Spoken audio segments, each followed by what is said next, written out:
Welcome, friends, to Breakfast in the Ruins, a Michael Moorcock-flavoured podcast. Although, on this occasion, it being the Halloween season, we are a Guy and Smith-flavoured podcast, returning, as we are, to the saga of Professor Cliff Davenport and his campaign to understand and defeat the giant crustacean menace. And not only are we looking at our third instalment in the CRABS series, but we were extremely lucky to be joined by Guy's daughter Tara to talk about her dad's work, and that conversation will be uploaded separately as part of a quick 1-2 punch of GNS action. It'll be next up in your Breakfast in the Ruins feed, so don't miss it. But first up, Graham, Phil and I look into the uncosily catastrophic, Britain is fucked madness and escalation of CRABS on the Rampage. Fair warning. This is a Guy and Smith book, so there will be talk of munched entrails and things that may be considered saucy and perhaps indelicate. So, sit back, apply your camouflage, listen carefully for telltale clickety-click signs, then join us as we get down into the reeds and tangle with CRABS on the Rampage.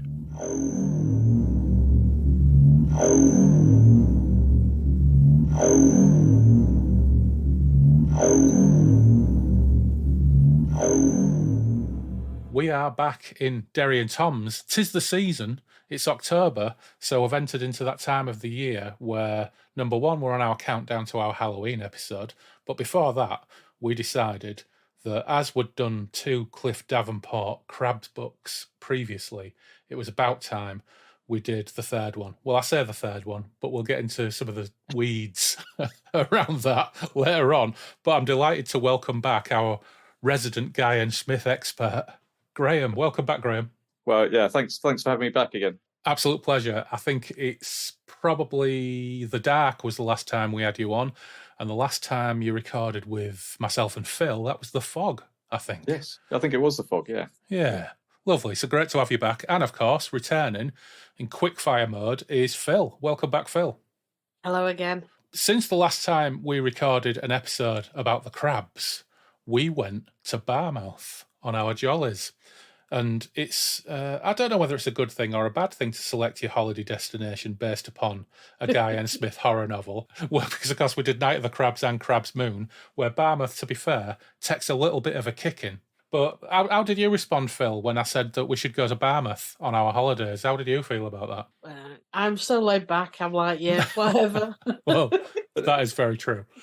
How do they say it? Do they say Barmouth or Barmouth? I think they say Barmouth, but we're fucking rubbish at this type of thing anyway, because every time we're in Scotland, we call Urban, and we can't stop calling Urban.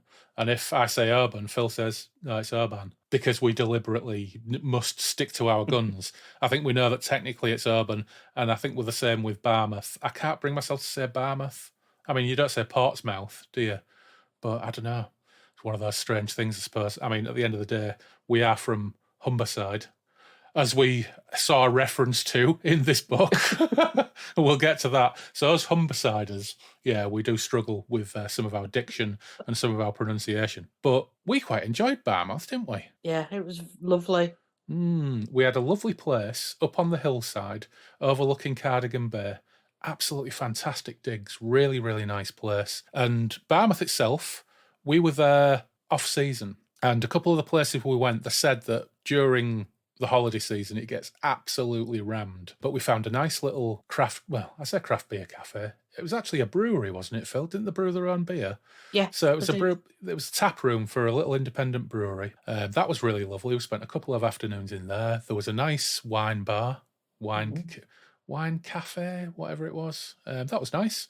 And lots of nice places to go and play the slots and hop up and down the coast. We saw Arthog Bridge, which, of course, was brought low by the mighty army of the CRABS. Oh, yeah. It was great. The one letdown was there was not a single mention that you could find in Barmouth that it was actually the site of Night of the Crabs and Crab's Moon by Guy and Smith. Yeah. They do not celebrate it or even mention it, which I think is a real shame. No statues? No statues. Closest thing to a statue, there was a little restaurant that we went in, and they had a fairly sizable brass crab on the window ledge, which we sat next to, which was the closest we got. But no, there was no statue on Barmouth Harbour. And actually, there's very little harbour to speak of. Yeah. So when he talks about the Churchill tank on Barmouth Harbour, I'm not quite sure where it would have fit because there's not a whole lot of harbour to start with. But yeah, very nice place. Yeah. Did you visit Shell Island? We didn't. We drove past it. And in all honesty, I don't think I wanted to go to Shell Island in case we tripped over copulating couples because, you know, Guy certainly gives the impression that that is what Shell Island almost entirely consists of. So, no, we didn't go to Shell Island, although we did drive past it. And there are lots and lots of holiday camps along that coast. So the holiday camp in Crab's Moon seems really, really plausible. Yeah. Didn't see any crevices on the beach, though. So, yeah. Semi-accurate, let's say. But yeah, nice place. And when it comes to the geography of Crabs novels, well, Crabs on the Rampage, what a treat. What a treat from the very outset. Crabs on the Rampage goes national. Very entertaining. So anyway, before we get into it, what have you been up to, Graham? What's going on with Duck Pond Sailors? We recently, Friday we had a charity gig for the RNLI in Littlehampton. Oh, nice. Yeah. And that was really good. And then we've got another charity, say charity, it's a fundraiser for Littlehampton Football Club because they want to get a new stand. So we're doing a fundraiser to help them raise the cash they need. One of our members in Duck Pond Sailors is a huge Golds, as they're called, the Marigolds, Littlehampton FC fan. And that's about it, really. Been sort of promoting our album that we released in the summer, but that's about it. We tried to avoid doing much in the summer because it's the summer holidays. So winter's normally our time we sort of go to pubs and sing more. So hopefully more of that. We're definitely coming to that stage of the year, especially soon when the clocks change, where when it's dark, the best thing to do is be out in pubs, by fires. And if you can combine that with duck pond sailing, even better. Exactly. Yeah. All good. So let's have a think about Crabs on the Rampage then. Let's take a look. At the end of the day, they always say with writers, don't they? Write about what you know. And chapter 1, I think we've got a classic bit of that from Guy, where he's writing about this guy, Ike Ballinger, or Ballinger. And we've got Bittons, we've got pipe smoking. he's a, what's the expression? He's an eagle-nosed pipe smoker, which basically makes him sound like Cliff, a.k.a. Guy and Smith, again, himself. But he likes his pipe. But we also find that he's there, I think, for quite nefarious reasons, isn't he? That's right, yeah. He's there to steal some rare birds' eggs for some buyer. But the first 3 pages is absolutely wonderful stuff. And it almost reads like the start of an Ian Fleming novel. Because Ian Fleming was into all this stuff as well, wasn't he? Yeah. So I'm just going to read a little bit. And I love it. It says, he lay his binoculars on the short, spiky grass and proceeded to stuff coarse-cut tobacco into an intaglio-grained bent pipe. Tall and raw-boned with thinning grey hair, there was a streak of ruthlessness in his hawk-like features. A bird of prey, always hunting. A loner who seldom ventured close to the towns except when he needed information. Somewhere out there in that forest of reeds, the hen bittern was sitting on her clutch. Searching would be a waste of time, even had the area been half the size, because the moment she became alarmed, she would become motionless, sit with her neck and bill pointing horizontally, and from even as close as a yard away you'd mistake her for a reed. The male might return during the day. More likely, he would wait until dark, and a precise bearing would have to be taken on the place where he swooped down. So this is a really nice introduction. He's crawling around in the grass. But it doesn't take long for classic Guy N. Smith italics to kick in. And we know that we're in Guy's world. So he hears some noises while he's there. And the noises, of course, are in italics. Click, click, clickety-click. Now, of course, for us Guy and Smith readers, we know what that's about. But it turns out Ike Ballinger knows as well, because it was all over the news 7 years ago. Oh, God, he remembered. Knew what they were. Newspaper headlines some 6 or 7 years ago came back to him. Somewhere on the Cardigan Bay, an army of mutated crabs that had wrecked a seaside resort, defied artillery and everything the RAF could throw at them. Then again, some years later, breeding on an island off the Great Barrier Reef, destroyed this time, so the papers have said. So that's our first reference to killer crabs. And I realised as I was reading this that we actually skipped over killer crabs because for some reason in my head, Night of the Crabs, Crab's Moon were of a piece, even though they were written about 5 books apart. But I think we did have a conversation some time ago, Graham, where you pointed out that Cliff was barely in Killer Crabs and only really at the end. So we decided to stick with the hardcore Cliff Davenport content, which is why we went for Crabs on the Rampage. I have to say that as soon as I read click, click, clickety, click, I was very excited. And it was on page 4. Did it make you feel at home? I did. It was like, I'm back. Yeah. That's got to be a T-shirt as well, isn't it? Just that. It absolutely should be. Yeah. And then Ike Ballinger saw the cause of their concern, because all the birds are all concerned. His mouth opening in sheer amazement and disbelief, thinking for one moment that it was some trick of the heat, a distorted mirage, or maybe even mistaken identity. Perhaps some giant seals which inhabited this part of the Welsh coast, or some renegade band of coipoo that had survived man's efforts to eliminate the species. You've read some of his naturalist books. What's a coipoo? Yeah. Coipoo, they're kind of like a capybara type thing. Oh, right. Okay. Yeah. Coipoo that had survived man's efforts to eliminate the species. But it couldn't be. The massive sandy-coloured shells, waving antennae. You could even see eyes the size of saucers. Oversized crabs as big as cows, filing out of the tide like an armoured battalion. Jesus Christ almighty! Ballinger felt the clammy sweat on his body going cold, trickling down his spine, his pipe falling and thudding into the mud. He adjusted his glasses, took an even closer look. There was no mistake. Some 20 or 30 of these outside crabs were shambling along the tide line, something decidedly evil and purposeful about their movements, the clicking of their pincers reaching his ears like distant machine gun fire. Click, click, clickety-click. So our man Ballinger, for so he is named, is baffled by this, but then remembers the news of a few years ago. And then the crabs eat a cow, using advanced tactics. I didn't mind that I was like, Ballinger, you're a horrible man. It doesn't matter. Yeah. But then to kill a cow, that wasn't right.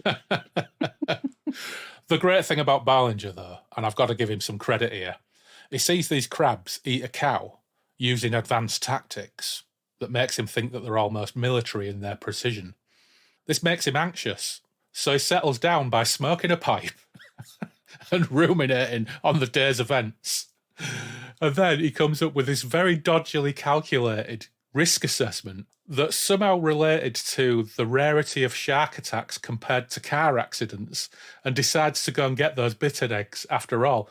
His calculation makes no sense whatsoever, but it works for him. I was going to say, I have to wonder what he's actually smoking. Yeah, it's fantastic. His first thought is, sod the eggs, I'm going home. Yeah. But money, I think, took over, not some risk assessment. Money takes over, but then he makes this risk assessment, it says there. Yeah. Take killer sharks, for example. In high-risk areas, they cleared the beaches, but just how many attacks were there on record? Compared with road accidents, there weren't any risk at all. Go even further and compare this strange crab population with that of the sharks. Even though Ballinger had only counted some 30 crustaceans, and allowing for, say, another 100 unseen, it still worked out at several thousand sharks to one crab. Agreed, the latter were probably concentrated here, but the wash was a tremendous area, and the chances of them coming ashore again in exactly the same place were exceedingly remote. And Ike Ballinger made up his mind to go for those bittern eggs. I don't know. What do we think of his risk assessment? I'm not convinced. I'm not convinced by that at all. What a doofus. Yeah, yeah, it's amazing. But this chapter is pure gold, because you get that wonderful whiplash between this setting up of this scenario with all of Guy's knowledge about birds and nature and the actual methods that people use to interact with nature, and then you just get this crazy, crazy whiplash. He reached the jungle of reeds and followed the course which he had already noted, splashing through the shallow water, the stems head height and having to be pulled apart to force a path. God, it was thick in here, and dark too. He flicked the switch on his torch and the beam reflected a wall of greenery, gave him a shut-in feeling so that he shuddered. He couldn't stop thinking about those fucking crabs. Big bastards that pulled you limb from limb and gobbled your guts like they were eating tripe and onions. Jesus wept. He paused, listened, tried to calm himself. They're probably miles from here by now, maybe on the way back to Australia, just dropped by for a beef snack. Ugh. It's absolutely fantastic. He gets eaten anyway. Of course he does.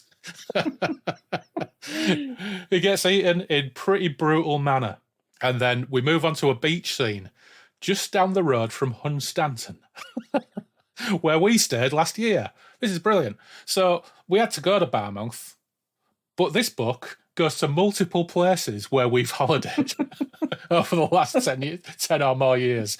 What does that say about us? Yeah, it's amazing. So we get this beach scene just south of Hunstanton, and we meet Lorna Watson and her son, Rodney. And this is our first example of cruel, mean-spirited Guy and Smith action. Phil, tell us about Lorna Watson and poor Rodney.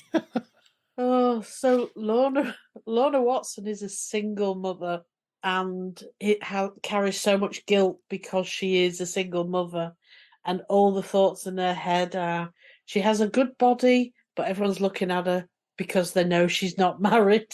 Somehow she's miles and miles away from home, but they all know she's not married. And it's obvious her husband isn't from the UK because her son's a bit darker coloured skin. Was it Italian? An Italian boy? I think Italian, yeah. Yeah. Yeah. And that's just what's going through her head all the time. Yeah. There's this paragraph, and I'm going to have to remember to put a content warning in the introduction to this podcast. It says, she groaned, hated herself for what she'd done to Rodney, a scar that he'd carry for the rest of his life, even in this so-called enlightened age. You're a bastard, Rodney Watson. Who's your father? An Italian waiter who fucked your mother at the hotel where she had a holiday job, and when he found out he'd given her a baby, he took the next flight home and hadn't been heard of since. Your mother was anybody's, Rodney. It was on the cards she'd get pregnant one day. You're just the unlucky bastard out of possibly scores who might have spawned in an info's bleep. Let's say chuff. We're not going to use the 4-letter word here because we're going to maintain some standards. But numfos chuff. Oh, outrageous. But we then get beach carnage, and this is pretty brutal. Now, I'm remembering there's a scene in Crab's Moon where a poor girl who's been trying to get shagged at a disco gets done in by King Crab, and that's pretty horrendous. And it's sexualized as well, which is bizarre when you think that this murder is being carried out by a giant crab. And none of the violence in this, I think, is sexualized in the way that the Crab's Moon violence was on that, at least that one occasion. But this is the first of many brutal child deaths. And poor Rodney gets done in horrific fashion, along with many, many other beach dwellers.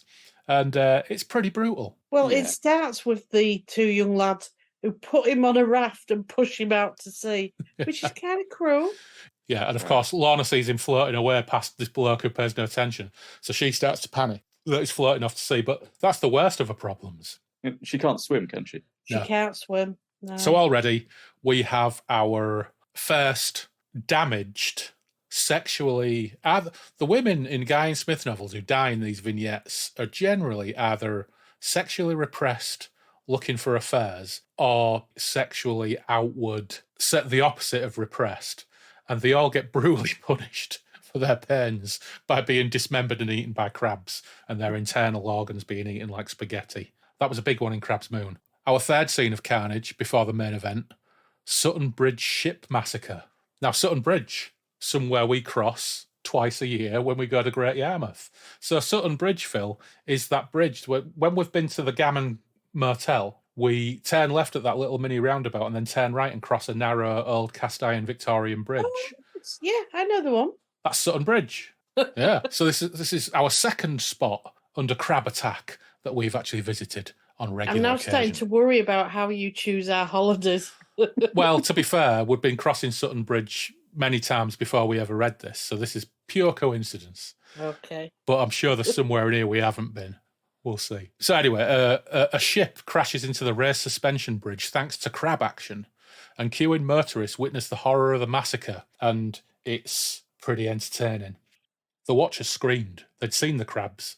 knew what was going on down below, some already having heard accounts of the carnage at wells next to the sea on their car radios. The crew which had survived the falling bridge would either be drowned or devoured by the terrible giant crabs. Nothing could save them. Nobody would even try. And the night air was filled with rapid clicking sounds, as though the fallen suspension bridge had been a guillotine, and 100 filthy old hags knitted furiously beneath and grinned evilly at the severed heads and blood. That's brilliant. What an image. Finally, a brief silence in which stranded motorists huddled together without speaking because there was nothing to say which they didn't already know. Then the first ambulance arrived and began to weave its way through the stationary traffic, its siren blazing. Now, I've got a detail to pick on there, and I think we did this with the dark, and was it the fog? I can't remember. And I was completely wrong because you put me straight on it, Graham, because I laughed at the idea of an attended petrol station in the UK, and you pointed out quite fairly that there are some. But Sutton Bridge is really in the middle of fucking nowhere in Norfolk. How an ambulance got there so quickly, I find very hard to believe, unless it's just those were the days when the ambulance men were probably just eating their sandwich 200 yards down the road in a lay-by because there were plenty of ambulances back in the 1980s. We don't know. But it's Cliff Davenport time, finally. I say finally, we're only 22 pages in, and it's time for Cliff. Yeah. Professor Cliff Davenport had aged little over the last few years. Perhaps one or two more flecks of grey in his dark receding hairline, maybe another crinkle or two in his lean aquiline features, but he was still as sprightly as he'd been in the days of the Battle of Barmouth. He replaced the receiver on his study telephone in his West Hampstead home and sighed deeply. The call had to come sometime. He'd been expecting it daily since his return from Hayman Island 3 years ago. He heard footsteps in the corridor and the door opening, closed his eyes momentarily and saw in his memory a dark-haired, attractive petite girl, a wistful expression on her face, sipping tomato juice at a table in that Llanbear farmhouse. That was where it all begun, a trail of blood and carnage that had brought its own rewards. Sea Night of the Crabs.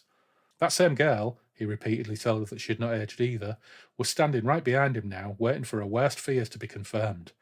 Both of them woke repeatedly from nightmares in which the phone jangled harshly and tried to reassure each other that it hadn't. Once that bad dream had come true and sent Cliff away to the other side of the world to battle with his deadly foe in the exotic setting of the Great Barrier Reef. Sea Killer Crabs. Oh, we haven't read it.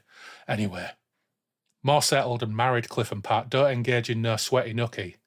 They get down to business. But before we move on, that's our second reference to Killer Crabs. So, Graham, can you give us a brief recap of the action in Killer Crabs?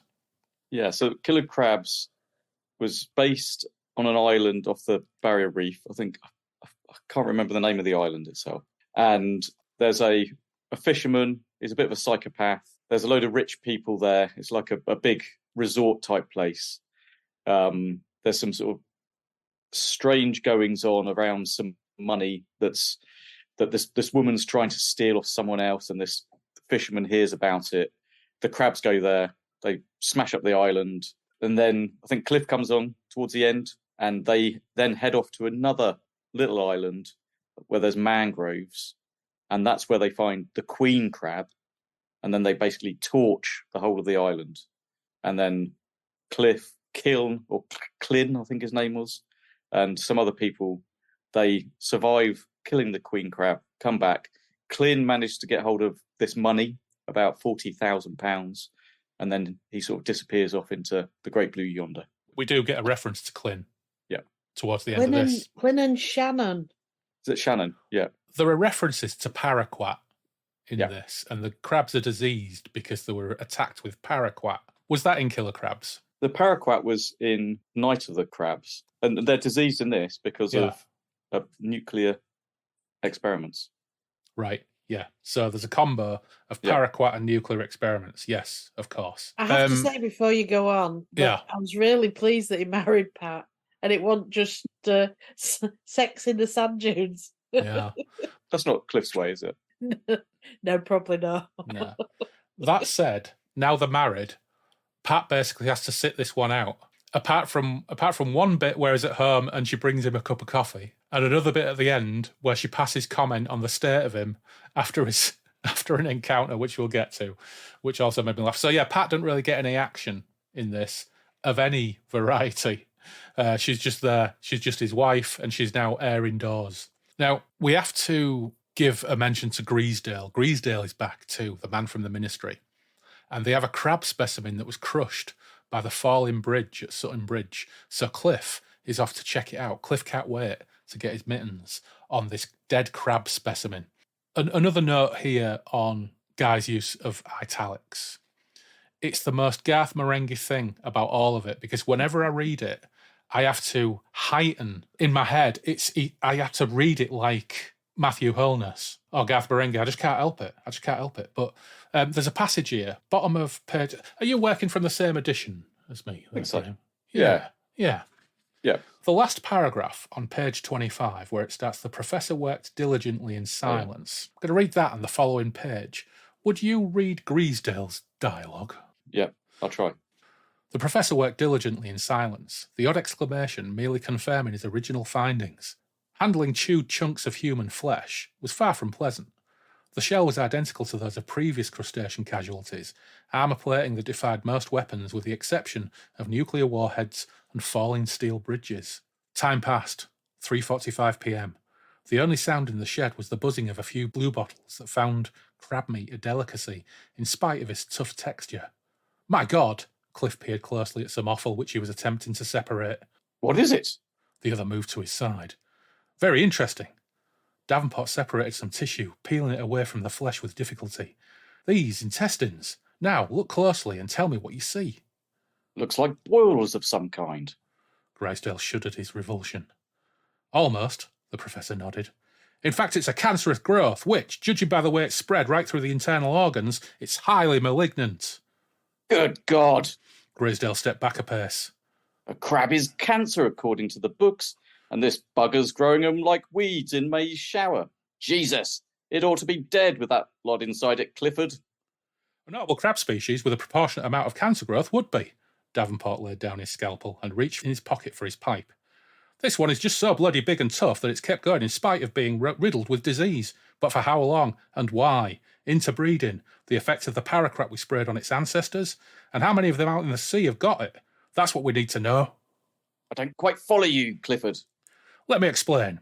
Davenport paused to get his pipe going. Suppose this latest breed are carrying a terminal disease. One danger is that it might spread to other forms of underwater life and destroy everything that lives in the oceans of the world. Jesus Christ! The other possibility is that these crabs are doomed, and possibly they know it. This is their last throw, a do-or-die assault on mankind. Phew. Greasdale pursed his lips. It's just fucking brilliant. You can just imagine Richard Ayoade playing Greasdale. Absolutely. And, yeah, Matthew Holness played Cliff Davenport. We've had this conversation before, but I think Matthew Holness' character, Garth Marenghi, dresses like Sean Hudson, but definitely writes and performs dialogue, certainly, like Guy and Smith. It's wonderful. I can't get enough of it. Now that you two have just performed it, that is just how it sounds. It's brilliant. I like the fact that Greasdale always calls him Clifford. Yeah, it's fantastic, isn't it? I don't think he's done that in any previous books. It's like he's used his Sunday name or something. They're so well acquainted now, he calls him Clifford. It's fucking great. We follow this up with an interlude with the brutal death of poacher Andy Caxton. And a pattern starts to form here. There's a little bit of extra crabby context here in that the crab is a bit confused and weird before obviously it eats him in traditional bone-crunching, sinew-chewing fashion. And then we go back to Cliff and Greasdale. There is an asterisk about the origins of the crabs. Ah, yes. So that's our third reference. He does like to refer us to his other books. And I do have Origin of the Crabs and Killer Crabs. So I think once we've got our work set out for us in the next couple of weeks, got to read Lair and Domain and watch Rat's Night of Terror. But after that, I think between now and Christmas, I've got to try and read Killer Crabs and Origin of the Crabs. Simply because once this is done, the book he wrote after this was Crab's Moon, which we've done. And then after that was Crabs the Human Sacrifice, which is the one with a crab on the cover holding a sacrificial knife in its claw. It's a great book, that one. I've got to read that. Cliff has reached some conclusions now. The crabs are riddled with cancer. They're confused and verging on suicidal at times. And this makes them even more dangerous. And following a call to Greasdale from the MOD, we hear the crabs are back at Barmouth and have attacked Barmouth and Shell Island again. Are they after vengeance? What's going on? Well, let's find out. So in Chapter 3, Grisdale and Cliff observe from a helicopter as a fighter jet shoots up a formation of crabs headed for the River Nene, but they realise the crab army is already dead. They died on the march. And there's some nice reference to 30mm Aiden cannons not being able to do much more than chip the crab shells. So how do they deal with this? Well, they go to the pub and drink some whiskey. Who wouldn't? Grisdale's optimistic, though, thinking perhaps this is the end of the crab army.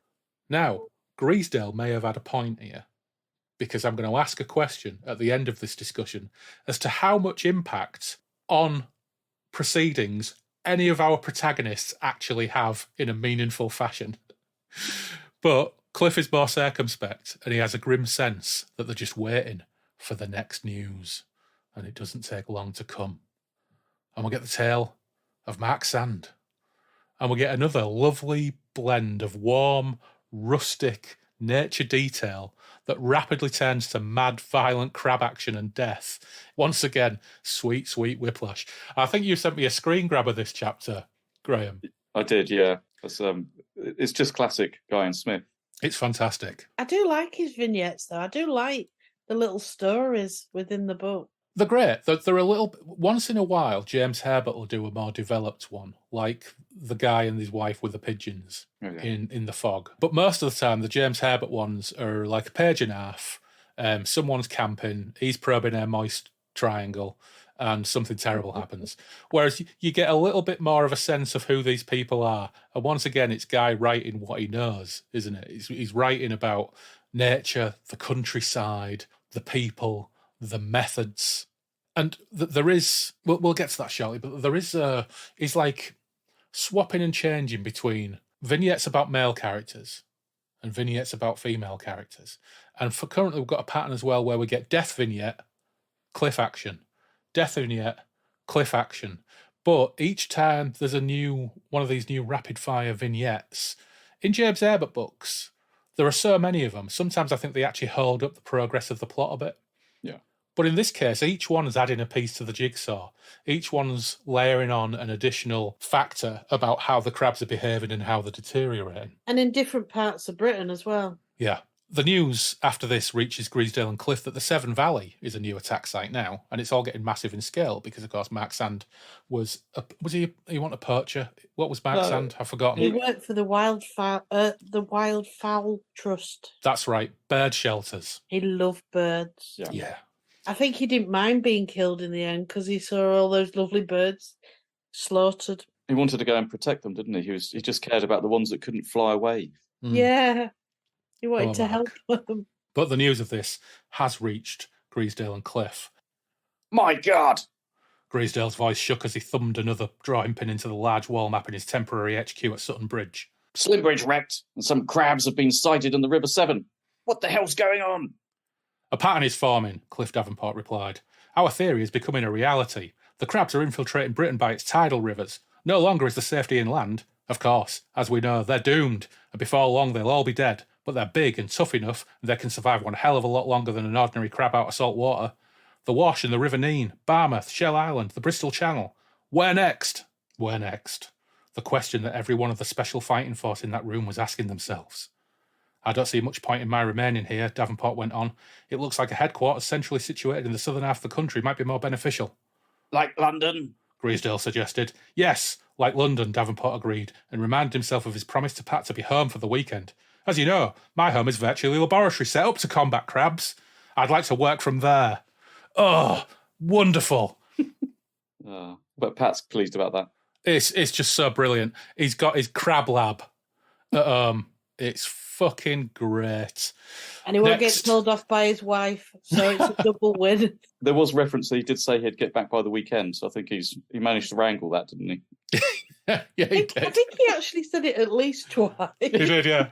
Yeah, back when they were studying the body, was like, well, it's Wednesday now, and I told Pat I'd be home by the weekend. Fucking brilliant. But of course, pattern continues. Cliff and Grisdale, death vignette. Cliff and Grisdale, death vignette. And now we get the story of Elaine and Rex. Phil, I'm going to come back to you again about the poor female characters in these books. I don't know if we've commented on this in our previous crab studies, right? But there's another pattern here that men come a cropper, they're usually rural types. Again, guy writing about what he knows. So we've got the bird egg stealing guy, we've got the poacher, we've got the guy who loves birds at a bird sanctuary, and we've got the women. Do all female characters in these books basically boil down to sexually frustrated single mothers struck singletons and or sex pots that then get horribly killed and eaten for their sins? We do get one example that doesn't fit that mould a little bit further on. And I actually wrote this question before I'd read that bit, so I did it to answer my own question. But we've got to say, Elaine chose poorly. But Rex has his full title, Rex Ashley Mickleton. Yeah. She's just Elaine. She doesn't even get a surname. And my God, what an absolute prick this guy is. And there's, I laughed out loud when I read this entry earlier on.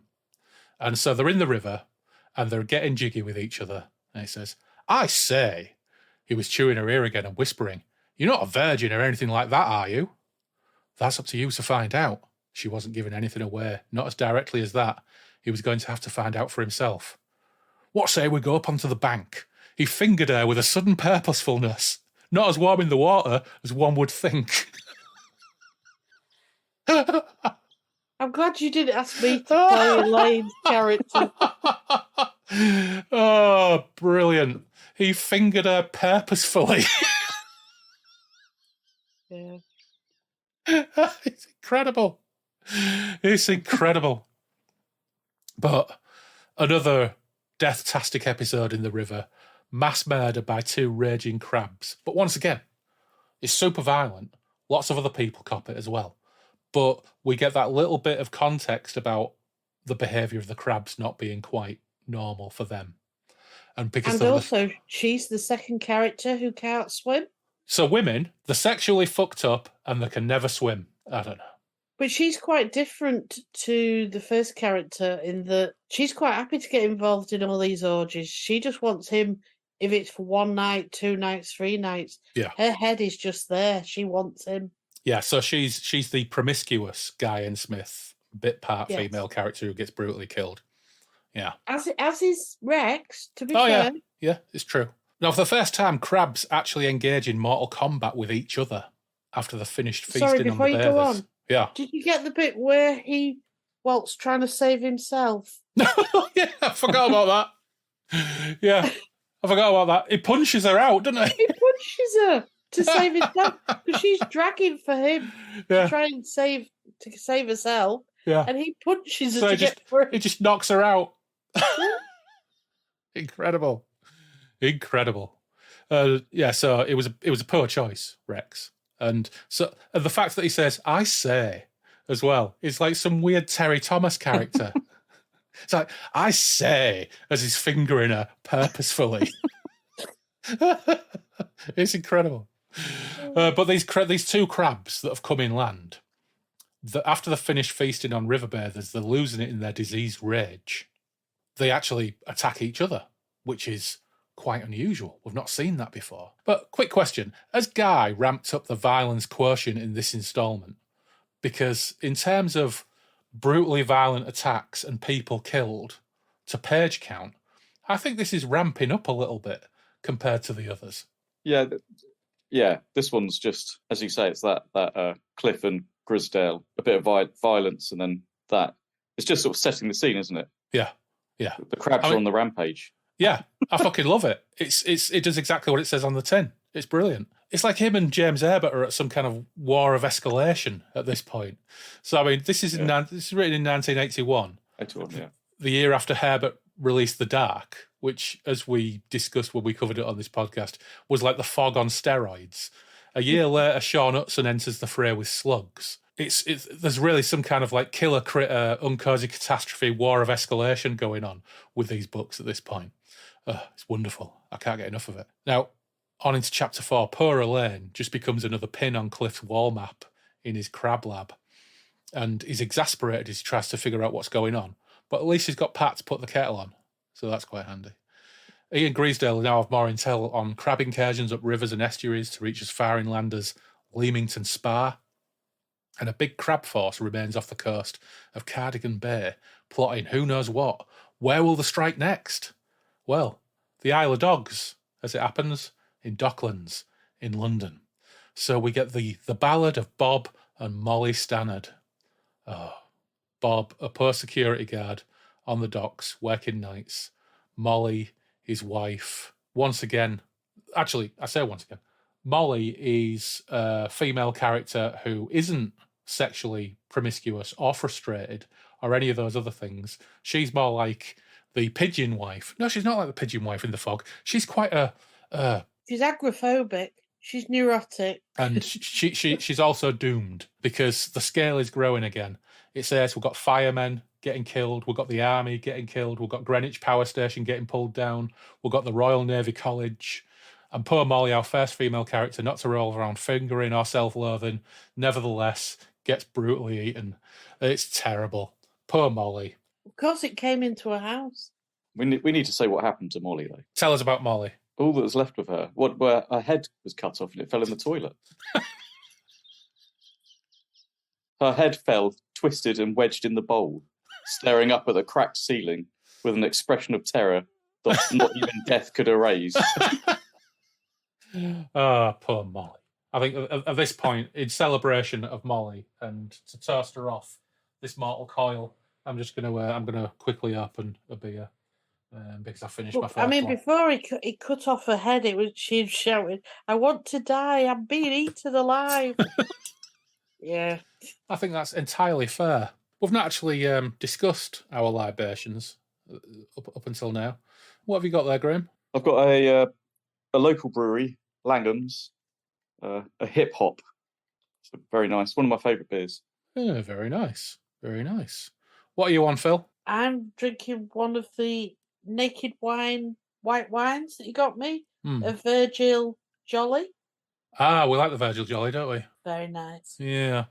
I'm drinking one of the last of the beers that I picked up in Barmouth. It's not a Barmouth beer. It's a Porthmadog beer, actually. But we did buy it at the little beer place in Barmouth. And it's Purple Moose Brewery, Dark Side of the Moose. And I think it's just a classic bitter. Let's have a look. Yes, it's a dark bitter. So I picked up quite a few beers while we're over that side. And the Purple Moose Brewery is very nice. Yeah, most enjoyable. One thing I've got to say for Porthmadog, best sausage rolls I've ever eaten in my life from a place on the high street in Porthmadog. Absolutely incredible. Yeah. Anyway, so I've gone off on a slight tangent there. So yeah, poor Molly. That's because you were a bit obsessed with them sausage rolls. Well, they were fantastic. I think when we came out, you know when you get something like hot pastry and it turns the paper bag almost transparent because it's so greasy, or like that, and warm. It's incredible. I just stood in the car park shoving it in my gullet like I was King Crab eating spaghetti intestines. Yeah. Bit of Grizzy and Davenport action. You're right, Clifford. Grisdale had arrived at Cliff Davenport's West Hampstead home shortly after dawn, having flown back from Wales the moment he had received the news of the attack on London's East End. Oh, Jesus! How right you were. Those crabs in Cardigan Bay were a decoy. They had half the armed forces ready to repel a major invasion along the Welsh coast, and then the big lot moved in onto the Thames. The power station of Greenwich Reach in no more than a heap of rubble, as is the Royal Naval College and half the docks, a cost to the taxpayer that will run into billions of pounds. And they're in the Thames. God, they could wreck most of London, and we couldn't use the heavy stuff on them. I've news for you too, Grisdale. Davenport's face was grim. His red-rimmed eyes proved he had not slept much in these last few days. I've been carrying out further tests on the remains of that crab in an attempt to identify the disease. Certainly radioactivity is responsible for the growth, but I found something else out, something much more horrifying. And what's that? The Ministry of Defence man seemed to wince as though anticipating a physical blow. These monsters outspawned from the ones we fought and almost destroyed off Hayman Island. They're a new mutation. Somewhere in the depths of the ocean, somebody has carried out a nuclear experiment which has escaped the notice of the rest of the world. Who and when is anybody's guess, but it's had exactly the same effect as the one which brought the original crabs into existence. Christ alive, Grisdale. Any ruthless nation wanting world domination could create armies of these crustaceans and just sit back and bide their time to take over what's left of the coastal nations. And I'm not altogether sure, but I believe this latest foe can even survive in fresh water. Unless his cancer wipes them out completely, we're going to be in real big trouble. Oh, crikey. Italic-tastic. Things are afoot. Weird new developments. Nuclear experimentation. Crab armies. Cold War weaponry, possibly. Who knows? Who knows? But Chapter 5, off to Scotland. And I think there are references here to Origin of the Crabs, which I also haven't read. But of course, as previously mentioned, now I'll have to. But Graham, any insight on what goes down in Origin of the Crabs? Yeah. So the synopsis of Origins of the Crab is based around Loch Merse. I guess that's what we say, Loch Merse. Yeah. The crabs appear there. There's a laird who's horrible. The crabs basically just kill a load of people, and then they disappear. And people just say there's monsters in the loch, but the actual witnesses of it, they all get killed. Right. So no one knows that the crabs exist. But that's the origins of the crab. Yeah. So there are references in this chapter to the rumours of strange things going on. And this old laird of Cranlarrick Estate, who got eaten by the crabs of Loch Merse, well, a new laird of Cranlarrick Estate turns up, who's bought the place. He also gets eaten by crabs from Loch Merse in short order. Not before, for one reason or another, he figures that the massive crab that sends its offspring to eat him is the queen of all the crabs, and this is their spawning ground. I mean, he pretty quickly comes to that conclusion, which is quite impressive. But I'm guessing he comes to that conclusion because he's aware of all these rumours and he's seen the news on the telly and he knows what's going on. Once we're talking about the new laird, John, I mean, his first thought was, I need to get away so I can tell everybody rather than thinking about himself. He seemed like a kind of decent guy. Yeah. He does seem like he wants to raise the alarm. He actually says that, doesn't it? Yeah. Unlucky, John. On to Chapter 6, and possibly my favourite character in this entire book, Noel Forrest, Honourable Member of Parliament, for which constituency we don't know. But at first I was like, I love Noel Forrest for PM. And then I kept on reading. I was like, oh, hang on a minute. Let's have a look at this. The Right Honourable Noel Forrest would undoubtedly be late for question time in the House this afternoon. He accepted that fact long before he reached Westminster Bridge and was forced to bring his Ford Escort to yet another halt. Queues of traffic jammed Victoria Embankment and Bridge Street. Horns blared. It seemed that everybody was in a hurry to go somewhere. Anywhere, so long as it was well away from the Thames. Simply because somewhere in those muddy depths, giant crabs lurked and might attack without warning at any second. Whatever else might be said about Noel Forrest, none could claim that he lacked courage. Certainly not the courage of his own convictions, however ridiculous they might seem to his fellow MPs and the electorate. At 50, he still had ambitions of parliamentary glory, a sweeping victory and a forthcoming manifesto. His remorseless campaign to bring about unilateral nuclear disarmament would one day become reality, as would the nationalisation of the banks, insurance companies, land, and a crippling wealth tax would shift the wealth from the rich to the poor. A total reversion of present-day circumstances, which was one reason why Noel Forrest insisted on living in a very ordinary, semi-detached Clapham house and driving himself around in a P-registered Escort. It was all part of a subversive plan, which even he didn't fully understand, although the media had only yesterday accused him of running with the hare and hunting with the hounds. In short, to win the support, confidence and votes of the everyday man, you had to walk alongside him, drive an Escort in the adjoining traffic lane, not try and put yourself above him with a Rolls or a Daimler. Then he would help you to get what you wanted off the capitalists, a bloodless revolution, and only when that was achieved could you indulge in a few of those luxuries which you had secretly coveted, but openly spurned throughout the long campaign. The Russians had needed a bloody revolution to fulfil their ambitions, but Noel Forrest was much more cunning than that. Without nuclear deterrence, the Soviets might even come and do the job for him, in which case they would undoubtedly install him at the head of the puppet government which they would set up. Disarm the people in readiness, a tightening up of firearms and shotgun legislation, promoted under the guise of reducing armed robbery, which it wouldn't be as everybody knew, because it was the unregistered, not the registered arms, which found their way into the hands of criminals. Bit of Guy politicisation there. Yeah, absolutely. Yeah. Helped by inciting the masses against blood sports so that the need for guns in civilian hands was reduced. It was all a very exciting thought, particularly to the Right Honourable Noel Forrest. I think maybe we know where Guy sat regarding socialism. But the funniest thing about this is like the dirt sheet on Corbyn. This is like the right-wing attack dirt sheet on Jeremy Corbyn. He's a Russian agent. He'll bring the Kremlin in via the back door. But in this case, the establishment don't need to take him down by underhanded means because he get eaten by crabs. In pretty short order. Central London is an orgy of crab violence, and Westminster is right at the heart of it. It is wonderful. But he's another one who couldn't swim. Guy's got a real problem with people who can't swim. He just never took the opportunity when he could have, i.e. at school. Yeah. He goes the way of everybody else so far in this book by getting eaten by giant crabs. Central London is this orgy of violence. It's all wonderful. Extensive descriptions of monster critters destroying civilization, especially in England or Britain, is entirely my jam. I love it. Especially with Noel Forrest, there's an italic bit where it says, "Damn you, I'm Noel Forrest MP. You can't do this to me." And then he goes, "I am dead, I tell you." Alive the first time, the second time, it was true. Yeah, but we do get a lot of like people's internal monologues as they're getting dismembered and their reactions to it. It's fantastic. We also find that there's an Inspector Wicklow who's Greasdale's eyes on the ground. But we only get really one more reference to him in the rest of the book. So won't really go into any detail about Inspector Wicklow. Didn't really have any impact on things. Doesn't get eaten or anything, does he? No, he doesn't.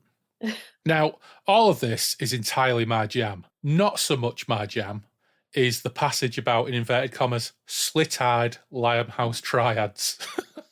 Oh, Guy. Hashtag of its time. If its time was its time minus 40 years.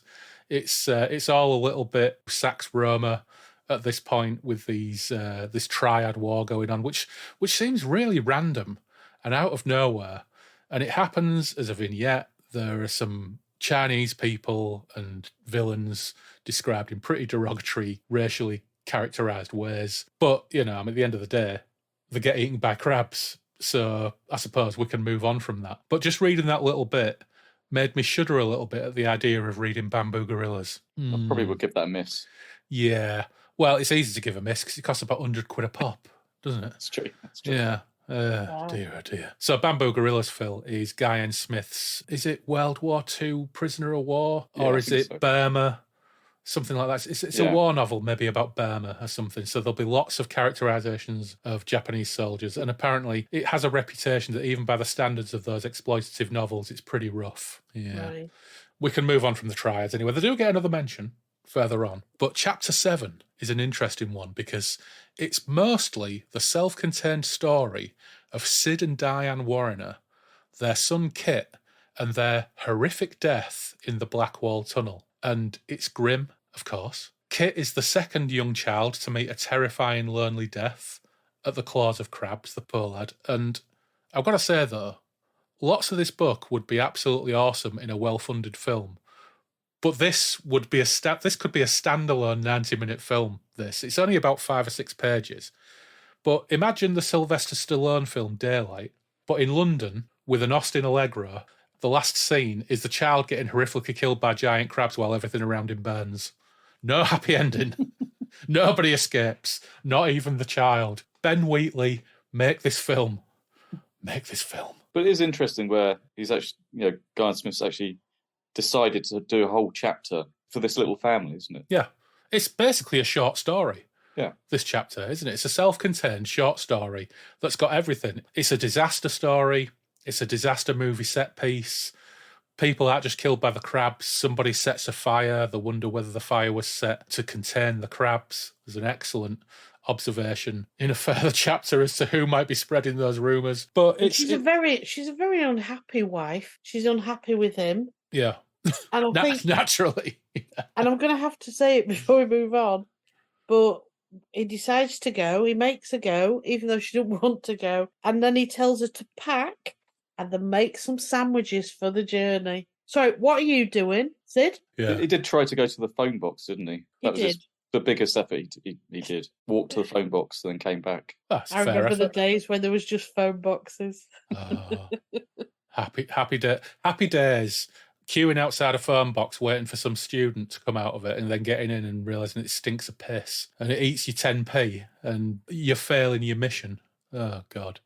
Yeah, although I do remember doing reverse charges phone calls to my parents to seek help. Then my mum turning up next day bringing me a box with some, you remember soup with the stag on the tin?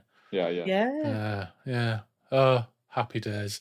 Happy days being skint and having to use a 10p in a piss-smelling phone box with smashed windows on Springbank and all. Oh, those were the days. Yeah. You don't remember all those bits. You only remember the good bits. You know, I only remember the family-sized doner meat and chips, pink cake from Skelton's. That's mainly my memories of those days. Yeah. It's only when these conversations pop up I start to remember the shit bits. So that was a great chapter. You say it's a great... It's very bleak. Oh, yeah, I love it. Yeah, I love it. It's brilliant. When Kit woke up and they hadn't even told him they were leaving him. No. They put him there asleep. So is he 6 or something?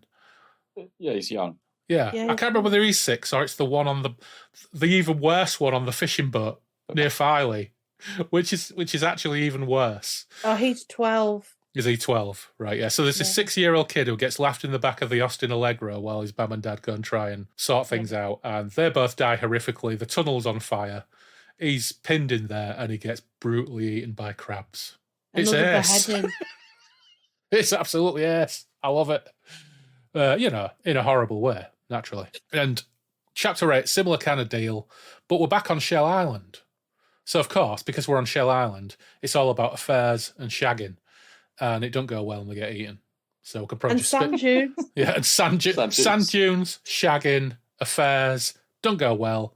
They get eaten. We could move on. No. Why? Go. He helps her to get lifted up by the helicopter. She lives. Oh. So he gets killed and she gets rescued. Yeah, because people pull him down, Larry. But was it Jill? Oh, yeah. Yeah, Jill. Yeah, Jill gets lifted to safety. Oh, good old Larry. Yeah, so her little boy will still have a mother. Oh, good old Larry. Even though she was shagging. Good old Larry. So he didn't punch her out in order to escape. No, he helped her. Yeah. Fabulous. What a guy. So he's basically our number one hero in the book. He's actually our only hero in the book so far, and we're 100 pages in. What was Larry? Was he was it some sort of like forester or something? Oh, I'm trying to remember.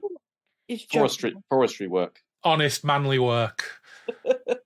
Yeah, not like Rex. Not like double-barreled Rex. Oh, sorry. I did Larry a dirty there, didn't I? Anyway, Jill gets away with it. Although he did take her away knowing she was a married woman to sleep with her. But, in sand dunes. Yeah. I mean, I suppose you got to take the rough with the smooth, haven't you? But he saved her. Yeah.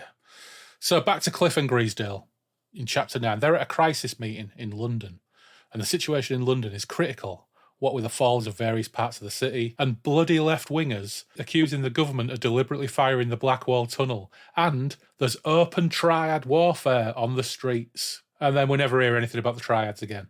It all seemed very, very sort of odd and random, that. But what's more crab sightings are coming in other inland areas. But Cliff, being Cliff, and having strong opinions, has come to a position on what to do. There's only one explanation. Cliff Davenport licked his lips, knew how Darwin must have felt the first time he put forward his theory on evolution. We know that the crabs are dying, leaving dead ones in their wake. We also accept that they're determined to wreak their vengeance on man in the time that is left to them. The most mysterious factor of all, though, is their determination to trek inland. As I have already stated, they have somehow overcome their physical need for salt water and are able to survive in inland rivers and waterways for considerable periods of time. But why go inland when they have thousands of square miles of ocean to live in? There can only be one explanation, gentlemen.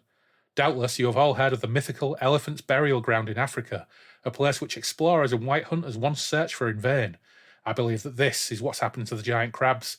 They are heading for a last resting place as far from the sea as possible. Gasps of incredulity greeted Davenport's words. Wicklow could not disguise his expression of disbelief. Heads were shaken, lips pursed, but none voiced their inner thoughts. The professor had earned their respect over the years. If he had suddenly gone off at a tangent, then it was only to be expected. They were all under terrible pressure. What are your plans, Clifford? Greasdale turned to the man at his side. I'm going back to the Welsh coast. Cliff had a determined glint in his eyes, his lips a firm line. I think that's where I'll be needed most. And anyway, I've a score to settle with these devils. We defeated them there before, and I'd like to be in at the kill again. Wicklow can go clean up his East End. There's enough soldiers in RAF to keep tabs on those going up the Thames and the Severn. But there's going to be one hell of a battle when the crabs come ashore at Barmouth. So poor old Wicklow's just left to sort out the East End. Yeah. Yeah. Unlucky Wicklow. You've got to sort out the East End and the Triads. And I think there's a reference that they haven't got enough police or soldiers to actually combat the crabs. All they can do is crowd control or something. There's some bizarre reference. It's all very Where's extent. Clifford got his view that they're all coming on land to die? Where's he come up with that? You know what? He's just instinctively perceptive, I guess, is the explanation. He's got some kind of tie with these crabs and he knows what they're thinking. Yeah. Some observation. There's been no king crab, has there, in this? No king crab, no. No king crab at all. Just references to queen crab. Yeah. Yeah. Next part, our third horrific child death, possibly the worst and most graphic. Certainly from his dad's perspective. So 6-year-old Sam is fishing with Mam and Dad, Reg and Hilda. And it goes absolutely terribly. I'm sure he's 12. Yeah, It's 12. Sorry, 12-year-old Sam. And we get a nice explanation of why Hilda even goes fishing, because Reg basically wore her down over years and convinced her that she should go fishing. Yeah, but she wasn't on the fatal boat. She wasn't on the fatal boat. No, that was just Reg and Sam, poor Sam, and of course the people who crewed the boat. And the death of Sam is pretty horrific. It's awful. We'll have to have a look, I think. One moment Sam was there. The next he wasn't. Reg Clifford came out of a wave and began to panic. If the boy had gone under, then surely he'd come right back up because the belt wouldn't stay down. He looked round. It was difficult to see anything in this mountainous, watery landscape. Once he thought he glimpsed an upstretched arm, but he could have been mistaken. Going anywhere? Going nowhere. Swallowing water. Trying to see out of salt-smarting eyes. Jumbled, awful thoughts. Hilda would never speak to him again. He had to find Sam. Another wave caught him. Twisted him round so that it was facing the other way, whichever way that was, and in that instance he saw Sam. The boy was spinning around, coming towards him. Stupid idiot. Somehow he'd got the lifebelt from beneath his arms and had it round his neck like an outsized collar. The same stupid, half-soaked expression on his face. What time's tea tonight, Dad? I hope Mum ain't got wet in the rain. Angrily, Reg Clifford reached out, just managed to get his fingers in the belt. It came towards him too easily. Too easily. You bloody fool, do you ever do anything properly? Lift your bleeding arms up and let's get this belt under them before you drown. Sam stared vacantly as Reg jerked the belt up out of the water. A rush of water, the boy's head going back, bobbing up and down, upturning in the heavy swell. Just ahead, no arms, no body, trailing sinews like crimson seaweed, going under, coming up again, a message in the staring dead eyes.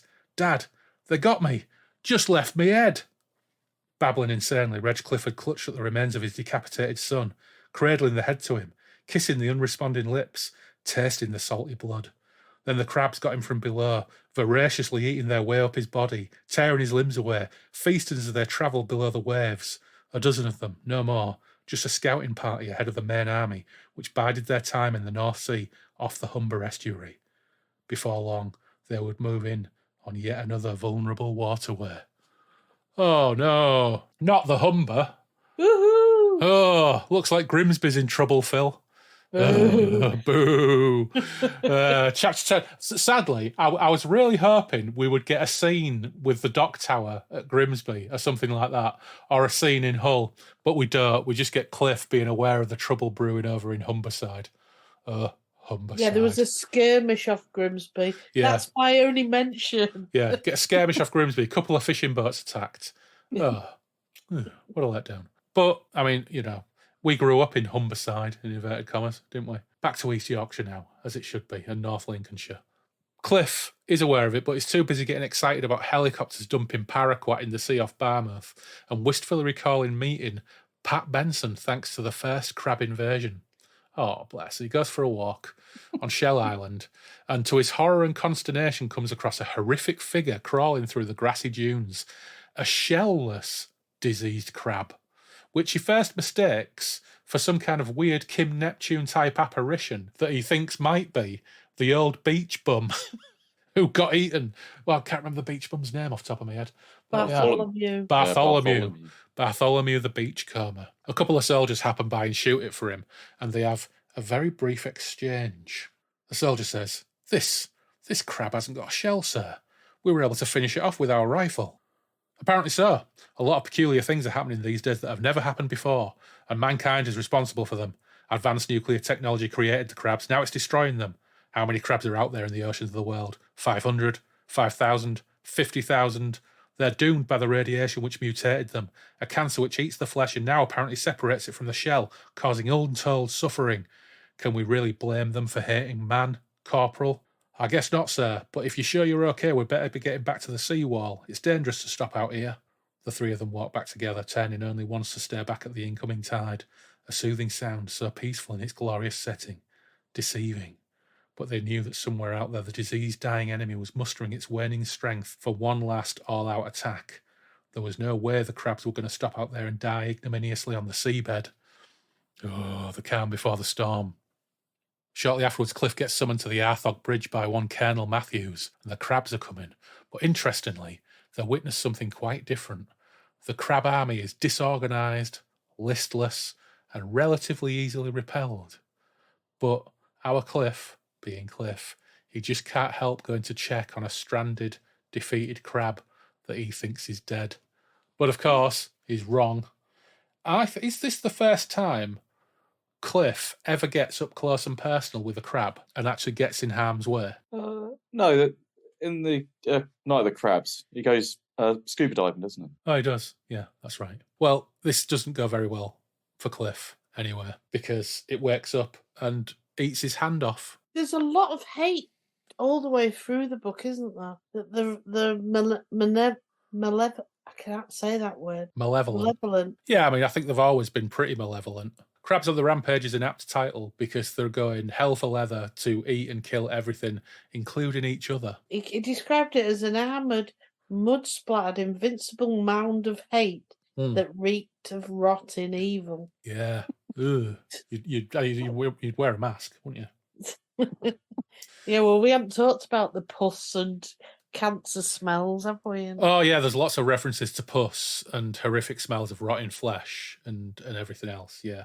It's all quite vivid and visceral and descriptive when it comes to that stuff. Yeah. So poor Cliff, he gets his left hand snipped off and both his legs broken, and he thinks he's for it. He's face down in the mud and he's waiting for death. And oh no, cliffhanger. Cliffhanger, he blacks out. Yeah, he does. So he blacks out, and then we have to wait to find out what happens. We get 2 whole chapters first of stuff happening. First up, we get Ben Hendricks, a Birmingham bailiff, with, quite frankly, some quite unusual daddy-struck crab issues arising from an incident in his youth. What happens with that is he has nightmares about when his dad brought a crab home because he'd been crabbing, and he got his son to kill it with a hammer. And then no, he was killing it himself, but it wouldn't die. It kept running off. Yeah, but his dad gives him the hammer to kill it, doesn't he? Does he not? Oh, right. Either way, he's trying to kill a poor crab with a hammer, and he keeps failing and it keeps running off. But eventually they kill it and they tear it apart and eat it, and he has to eat it for dinner, and it makes him violently ill. Yeah, in the end, his dad pours boiling water on it, and he can hear the pain from the crab. Yeah. And then he eats it and pukes. Yeah, and he has a terrible nightmare about a recurring nightmare about this crab, but larger, coming back to kill his dad. And he has come across a diseased and dozy giant crab in a waterway. He's developed this plan to take an animal trap and put it in the water. A man trap. Yeah. That for some reason they've got in the shed and put in the waterway to trap this crab. And actually, he's completely successful. But we have what I've written in my notes as a lull passage. Slowly it cleared, a face materialising out of the murkiness, a leering gargoyle with eyes that glowed red, sore and hated. And in that instant, Ben Hendricks recognised it, his recurring nightmare coming back with a jarring, numbing force. The crab, the one his father had killed in the garage that day, the one that had come back from the dead last night engorged with human blood and hungry for more, only it had lost its shell. It reared up out of the river, showering pus and mud like a retriever shaking itself, lunged at him with a newly found strength, only to be jerked back by the chain. A hiss of pain and rage. Falling back on its jellied haunches, threshing with its 8 uninjured legs. Ben Hendrick wiped a hand across his sweating face. This was too good to be true. He'd actually caught one of these oversized fuck pigs. He'd stepped back a pace, checked when he remembered that he couldn't get at him anyway. He brought the gun up, was in the act of cocking the stiff hammers when a sudden thought crossed his mind. He lowered the weapon, laughed softly to himself. He could kill it okay, no bother, even with this old scattergun. But that would be too good for it. Death a welcome release from the indescribable agonies that were burning up its diseased and injured body. Let it suffer. Fuck the Protection of Animals Act, 1911. Guy is exercising some real bugbears in this novel, isn't he? He's really getting some stuff out of his system. It's fabulous. And for once, our hero of the moment, Ben Hendricks, the guy with strange daddy crab issues, is triumphant. He finishes it off with a shotgun, only to get eaten by crabs. Oh, Ben, you were so close to being the hero of the day. Oh, Yeah. dear, oh dear. Although some of the description, I was a bit sending stabbing blades of fear into the pit of his overweight stomach. Yeah. Oh dear. Yeah. Lots more clickety click click clickety click as well. And of course, we also get a reference to once they've done that, some of their own number are dying as they move, and then they're eating their own dead, almost to clean up after themselves as they go. And then we get a next chapter. We're back at Cranlarrick. PC Glendon, 3 years off retirement, drops by the Royal Stag for a whiskey. He's looking for the unfortunate lad who we know met a sticky end at the hands of the Queen Crab. He doesn't find him, but he does find loads of crabs. But he doesn't get eaten, and he gets away. So PC Glendon, 3 years off retirement, survives. Good old PC Glendon, because they're all dying. And after laying low in the undergrowth for a while, he actually manages to escape. All night. All He night. stayed there all night. All night. And at this point, you realise, right, there's only one chapter left. Nobody in this book has really taken any kind of action which has materially affected the crab invasion. And we think, right, okay, we've got one chapter left. Cliff is surely almost dead or dying. What's going to happen? Well, Cliff's in hospital. Pat's there. She's miffed that, in her words, the crabs have left her a cripple for a husband. Yeah, that was harsh. Yeah. And they all go, ah, ha, ha, ha, ha. But after she says that, it's Cliff's response. It's not that bad. He smiles. My broken legs will mend, even if it does mean a month or two hobbling around on crutches. Mercifully, it's not my right hand that's gone. I'll soon get used to coping with an artificial one. Good old Cliff. Yeah, he's pretty adaptable, isn't he? It's also, it's just so dark place. It's incredible. And we get a couple more accounts of crabs engaging in internecine warfare, effectively ignoring humans until they happen to get in the way. And basically, it's all over. For now at least. We do get a couple of additional accounts, these vignettes, but basically the only way anybody gets hurt is because they just happen to get in the way of these crabs battling each other to the death. Oh, you mean like the water skier Bill? Yeah, and, you know, the kids are kind of just throwing rocks at them, watching them tear into each other. And, yeah, it all kind of rattles to a halt very, very quickly. But we do get the wonderful, wonderful last bit of it. The end of the book is so dark place. It's unbelievable. Well, I think it's all about wrapped up now. Griesdale relaxed in an armchair in Cliff Davenport's West Hampstead home and looked thoughtfully across at the man who had given his left hand unselfishly in the fight. The only reports now are of dead crabs everywhere. They've got to dredge them out the Severn and the Upper Thames. A few without shells, it seems, that this cancer's taken their armour off. It doesn't kill them first. I don't think we've anything more to worry about now, do you, Clifford? In the end, the cancers maddened them so that they fought and destroyed their own species. I was said to Pat the other day, Cliff lowered his voice, glancing towards the door. I'm not a bit happy about it, okay?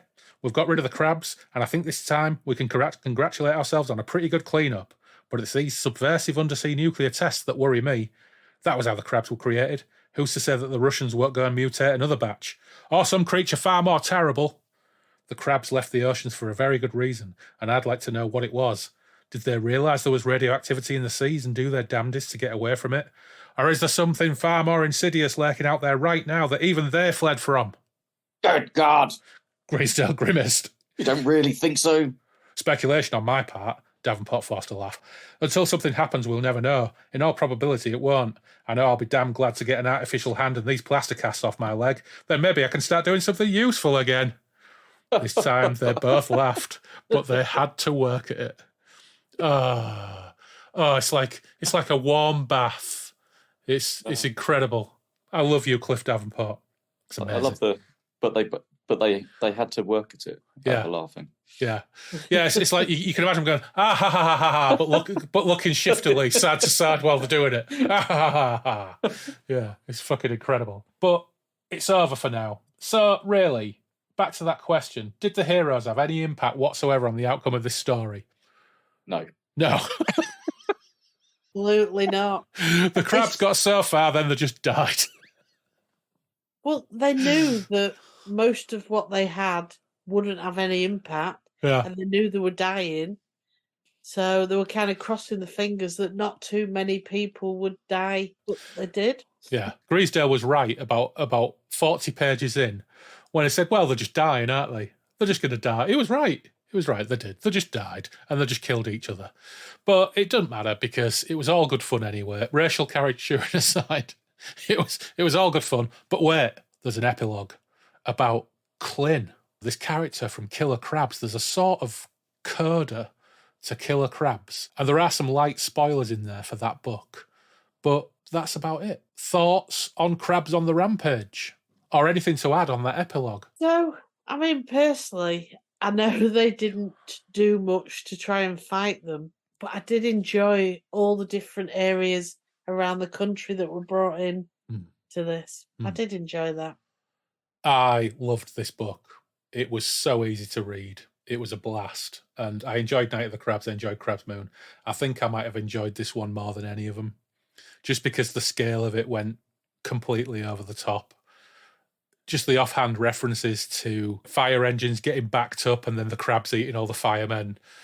You know, no offence to any firemen who might listen to this, but this stuff, it's just, I love it. It's great. And he manages to do it in like 140 pages. It's wonderful. I do like the fact that the main characters don't really do anything apart from talk. Yeah. But when they do talk, it's wonderful. It's just so good. Yeah, some very good dialogue discussions there from you two. Yeah, I still haven't read the Garth Marenghi novel that was released last year, and I don't think at any point that Garth Marenghi novel will be any funnier than some of the stuff in here between Greasdale and Cliff Davenport. I think it's absolutely brilliant. There's a few more of these to go. Killer Crabs: The Return came out in 2012. That's like rocking horse shit, really hard to find. Yeah, I've not read that. Yeah, I do have the Charnel Caves, which came out in 2019. So I'm going to read Crabs: The Human Sacrifice. I'm going to read these other ones that we missed out. I'll see if I can ever get hold of Killer Crabs: The Return. I don't think we'll cover them on the podcast. No. Probably. I think we've done enough with the Crabs now. And I'm not sure any of them can actually top this. But I need to find out what he could possibly have meant in his final speech about a potentially even greater threat. I need to know what it was, or if it even exists. I'm trying to think of what the premises of the crab sacrifices. Yeah, that one's set in East Anglia, I think. Yeah, I've read it, but I'm trying to think: is it even more evil than this? Not really. Yeah. It's just still crabs. It would be hard to top this. It would be very, very hard to top this. Well, that was Crabs on the Rampage. Thank you both for reading it and coming along to share your thoughts with it. And we'll look forward to doing something else. But I think we've done Graham Masterton now. We've done Guy and Smith. I think we need to find another left field kind of wonderful semi-one-shit book. Britain is fucked, catastrophic, animals attack horror novel to pick up somewhere further down the line. But we'll see. That'd be our mission. Let's find that book. We've got to find one. We've got to find one, and I'm sure and I did we will. really enjoy this, so I hope that somebody else will get pleasure out of my copy. Oh. Yes, well, that will be going to somebody. We'll see who. Yeah, because and actually, this is quite a nice prize for somebody because these books are going for quite a few bob now. Yeah, so we'll have to do a draw and have see you got who the same copy? Yeah, we've all got the NEL edition. I think that might possibly be the only one out. I don't know. I think from the last time I looked, I think these go for about 20 quid. This and Killer Crabs go for about 20 quid. Night of the Crabs has gone up in value. Crabs, the NEL edition of Crabs Moon, I couldn't find one for less than 100 quid. And the edition that I've got was 25, 30 quid. So yeah, Guy and Smith is becoming really super collectible, particularly the Crabs series. So what's the one you've not been able to get hold of that you wanted to? Killer Crabs The Return from 2012, but that was published Black Hill Books, which I think was Guy getting his books back into print through their own means. And while Charnel Caves is still easily available on Amazon for a tenner, Killer Crabs The Return, just can't find it anywhere. Can't find it on eBay. It's not available on Amazon. So it's one of those, if you find it in a bookshop or a second-hand bookshop, prize it, hold it dear, and enjoy it. Yeah. But we'll be talking to Tara at some point soon, of course, Guy and Smith's daughter, who I had a conversation with about potentially coming on to have a chat about her dad's work and legacy and the work that she's doing to get his work back into print. And the last message we exchanged, she said she'd identified an artist for the covers. Hopefully we'll be getting closer to seeing a lot of his work come back into print. That'd be good. Yeah, because some of them are commanding quite tasty prices on the second-hand market. But you've had quite a lot of success just biding your time, haven't you? Yeah, I've it's mainly been buying in bulk, where people have got selling a large volume of them, and then I buy them, and then it comes out a decent price, really. But you have to be quite committed when you're buying sort of like 15 books in one go. Yeah, I was looking on eBay earlier, and somebody's selling a job lot of about 25 NEL biker books. Oh, right. In various conditions, but there are multiples of several, so there's like 3 or 4 copies of one book. Yeah. So I think, but some of those go for a few quid. I think if you could be asked to just pick up that lot and then sell them individually, you could probably make your money back and cover the cost of the ones that you actually wanted to keep. Yeah, I'm just too lazy. I can't be bothered. You'll just be collecting them. Yeah, but there's tons of NEL books I want to be picking up on, actually. There's one in the back of this. I was trying to find it. It's just called The Apocalypse by Jeffrey Konvitz. I have no idea what it is. Sounds interesting. If it carries the NEL label, I'm automatically interested. Yeah. Not so long ago, I got The Temptation, and I can't remember what put it in my mind, but in the early 80s, there was an American miniseries. It was a 3-part limited series with David Soul as a soldier and Rock Hudson as the president. It's called World War III. Yeah, and it's about an incursion of Russian paratroopers in Alaska, heading to take over an oil installation to blackmail the USA into lifting a grain embargo, and it causes an escalation to World War III. And I remember seeing it on TV in the 80s and it having a real impact on me. And I've tried to find a DVD of it, and there's a Warner Archive DVD of it, which I think I ended up paying for 20 quid for. But I also got the novelisation, which was published by NEL, and read the novelisation round about the same time we watched it. We watched it a couple of weeks ago, didn't we, Phil? Yes. And it was really enjoyable. It stood up really, really well. For a TV movie, it's the actual action in it and the combat in it is really well handled. It was very, very, very good. But yeah, the NEL novelisation was great. It was based on the original script, so it's slightly larger in scale. The action is a little broader, stuff that they couldn't afford to do for a TV movie. Yeah, there's just so much great stuff that NEL published. Yeah. And I really should, one day when we actually get a room where we can just shelve it out and have all of our books in it in one place, I just want to line up all my NEL books so the little NEL logo is consistent across all of them. Yeah. Great logo, isn't it? Yeah. I think I did that when I was a teenager. When I had my bookshelf in my bedroom, I had all my NEL books lined up. Yeah. But anyway, off on a tangent there. But anyway, we'll think of something. But once again, thanks for dropping by Derry Toms to talk about Crabs on the Rampage, the end of the Cliff Davenport trilogy. Even though there might be more, I don't know. Thanks very much. See you again. Cheers.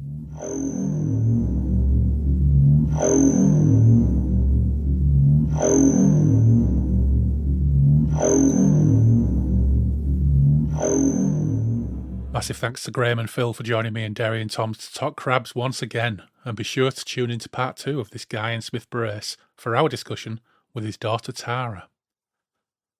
Graham's albums with the Duck Pond Sailors are available on Bandcamp, and we're going to play this show out with a choice cut from their latest release, Urban Navigators, so stay tuned at the end for the Ghost Tank of Rackham Clump.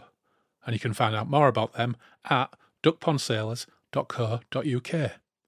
And naturally, thanks as always to our patrons for keeping the show on the road. First, those without tier: Anthony Piconti, Tim Cardos, Dave Dempster and Sebastian Weetabix. And our chaos engineers, Andrew Cicluna, Andrew Van Ness, Anthony Porter, Benjamin Fletcher, Bill O'Cat, Brandon Mays, Craig Ledley, Dave Griffiths, Dave Voxman, Gabriel Laycock, Harvey Faulkner-Aston, Jim Kirkland, Jim Knight, John W. Lays, Jules Lawrence, Mal Pertwee, Mary Catherine, Matt Saltz, Nelbert, Ofa Ziv, Paul McRandall, PJ Cooper, Scott Butler and Simon Perrins. And thanks to our crafty Jugaderos, Alexander Harris, Eliel Weston-Ra, Loz, Taylor, Matthew Broom, Graham Holden and Toby White. And finally, of course, eternal thanks to our patron demons, Tone Malazzo, Alistair Davison, Andy Clark, Andy Darby, Dave Lee, Fred Quiche, Gareth Wilson, Greg Faulkner, Gwen Barlow, Ian Stead, Imria, Jenny Stim, Jason Vogel, Jay Reeser, Joe Monty, Lee Gary, Mark Hebden, Marius Latauskas, Miles Reed-Labato, Neil Burton, Paul Hillary, Randall Gatlin, Steve Round, Tom Murphy, the OG patron Norman Beresford, and last but never in the slightest bit least, Robert McMillan. Alright, enough yakking. You can follow us on Twitter and Instagram with the handle @BreakfastRuins. You can email us at breakfastruins@outlook.com. The webpage is breakfastintheruins.com. BITR Breakfast in the Ruins Radio is live on Radio Garden. We have our Patreon page too. There are a few extra odds and sods on there. But for now, take care, stay safe, and we will meet again soon on the Moonbeam Roads.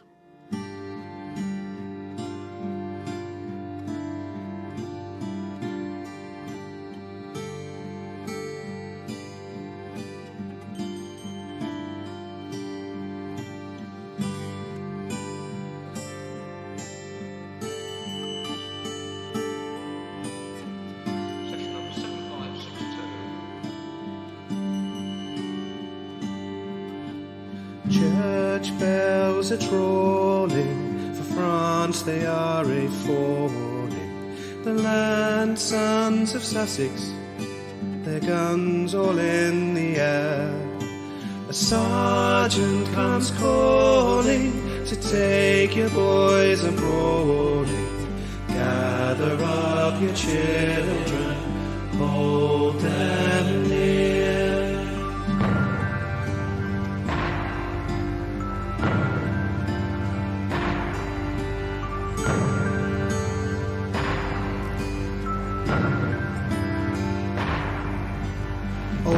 The town have seen it, a mighty, mighty instrument, a miracle of warfare, now just a children's toy. Townsmen of memory sleep in a distant cemetery, lament the county's children, drowned in fear.